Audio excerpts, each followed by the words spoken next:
గౌడ లేదా గౌడ్ బ్రాహ్మణ వంశానికి చెందినవారు వీరు. గౌడ చరిత్ర ప్రకారం వీరి మూల పురుషుడు కౌండిన్య మహర్షి. అలాగే పరశురాముడు కూడా కౌండిన్య వంశంలోనే వాడే కాబట్టి ఉత్తర భారతానికి చెందిన గౌడ సరస్వతి బ్రాహ్మణులు పరశురాముణ్ణి వారి దైవంగా కొలుస్తారు. వీరికి పూర్వకాలంలో ఉపనయ సంస్కారములు వేదాధికారము కలదు.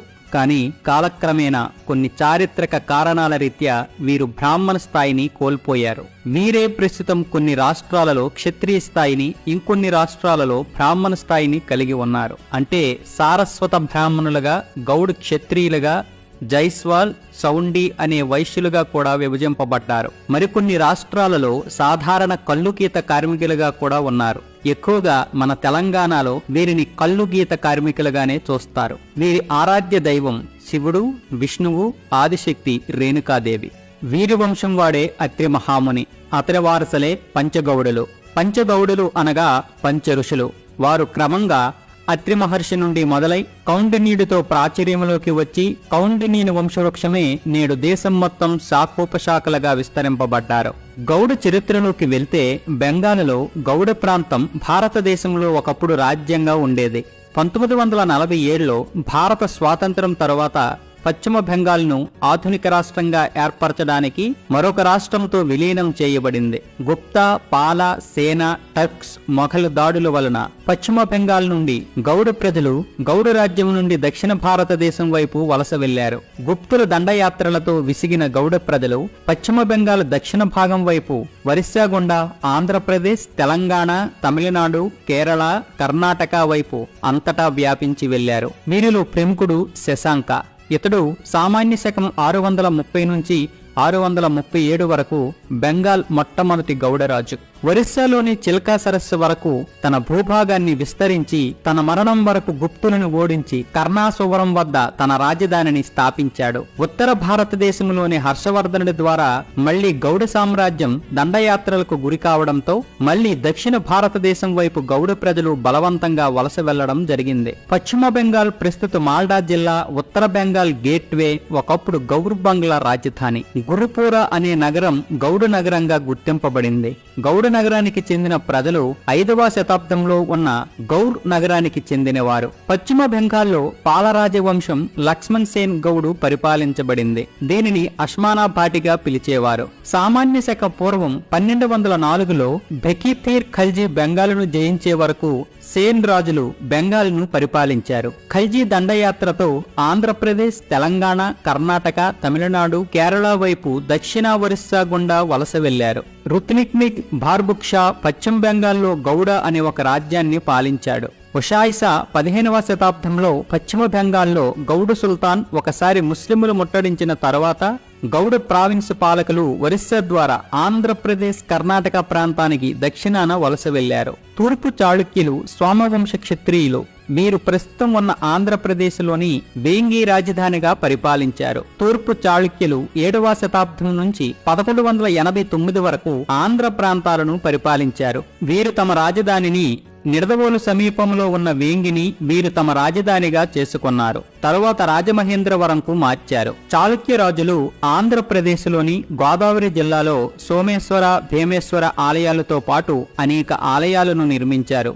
చాళుక్య భీమ పశ్చిమ గోదావరిలోని భీమవరం, తూర్పు గోదావరి జిల్లాలలోని ద్రాక్షారామం, భీమేశ్వరాలయాలు నిర్మించారు. 12వ శతాబ్దం నుండి చాళుక్య చక్రవర్తులు ఆధీనంలో దక్షిణ భారతదేశంలోని ముఖ్య ప్రాంతాలను పరిపాలించారు.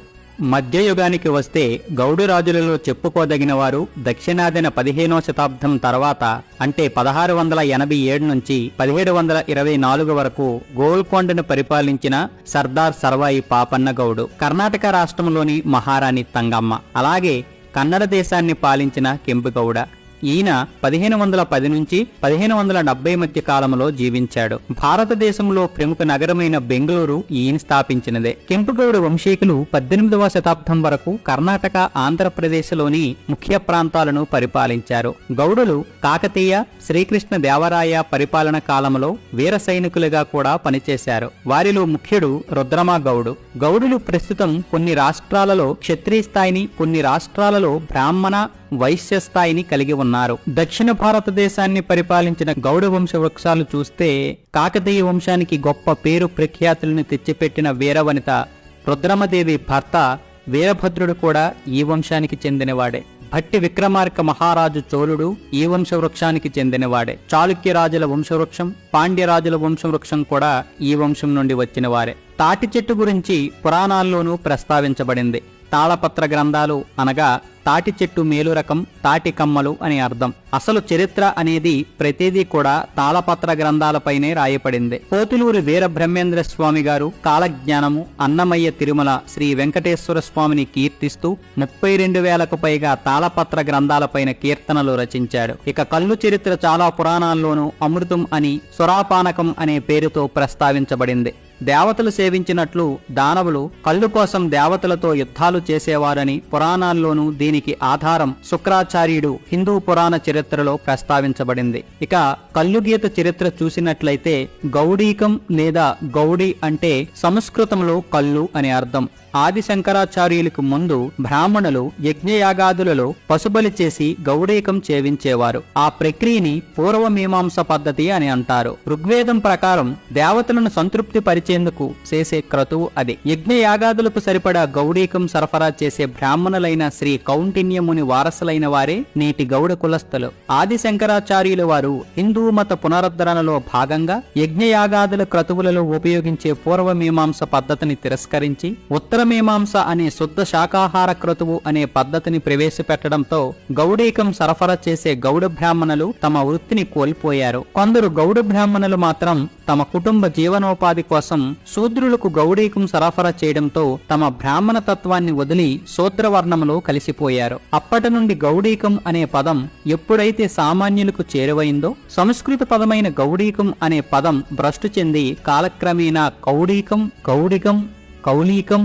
కళ్ళుగా రూపాంతరం చెంది స్థిరపడడం జరిగింది. మరికొంతమంది గౌడులు బ్రాహ్మణకాన్ని వదలలేక వేద అభ్యాసాన్ని కొనసాగిస్తూ ఉత్తర భారతదేశంలో గౌడ సరస్వతి బ్రాహ్మణులుగా స్థిరపడడం జరిగింది. మరికొంతమంది వ్యవసాయంలో స్థిరపడ్డారు. వారే నేటి కర్ణాటకకు చెందిన ఒక్కలిగ గౌడెలు. కాలక్రమేణా వ్యవసాయం చేసి మోతుబరి రైతుగా ఎదిగిన వారిని వారి పూర్వనామం అయిన గౌడ అనే పేరునే గౌరవార్ధనామంగా జనం పిలిచేవారు. అలా గౌడ అనే పదం కాలక్రమేణా ఊరి పెద్ద అనే భావంలో స్థిరపడడం జరిగింది. దీనికి ఆధారంగా మౌర్యుల కాలం నుండి గౌడ అనే పేరుతో గ్రామాధికారులు ఉండేవారు. గ్రామ మునసబగిరి లాంటి పదవులు అవి. కాలక్రమంలో గౌడ అనే పదం ప్రాకృతంలోకి వెళ్లి అక్కడ నుండి వాడుకలో గావని, గాని, గౌని, గోని అనే రూపాలు సంతరించుకుంది. గౌడ్రు, గౌడ అనే రూపాలు కన్నడ రాజ్యంలో ఎక్కువ ప్రసిద్ధి పొందిన రూపాలు. గాని, గోని, గౌని అని తెలుగువారి ఇంటి పేరులో రెండో భాగంలో ఉంటుంది. మొదటి భాగంలో ఉన్న సోమ, పోల, రుద్ర ఇవన్నీ వ్యక్తిని సూచించే పేర్లు. రుద్రగౌడ అనే వ్యక్తి వంశాన్ని వాడుకలో రుద్రగౌడిని వారుగా పిలిచేవారు. కాలక్రమేణా అది రుద్రగౌని అయ్యింది. అలాగే కొన్ని చోట్ల రుద్రగాని, రుద్రగోని, రుద్రగౌని కూడా అయ్యింది.